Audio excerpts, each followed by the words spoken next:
श्रियकान्ताय कल्याणनिधये निधयेतिनाम् श्रीवेङ्कटनिवासाय श्रीनिवासाय मङ्गलम्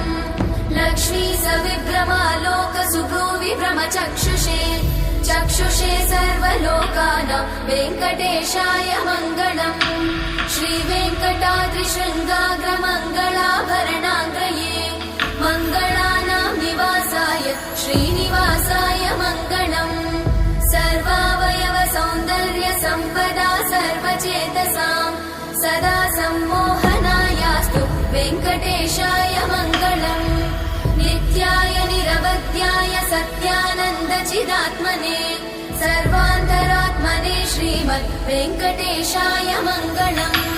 स्वतः सर्वविदे सर्वशक्तये सर्वशेषिने सुलभाय सुशीलाय वेङ्कटेशाय मङ्गलम्।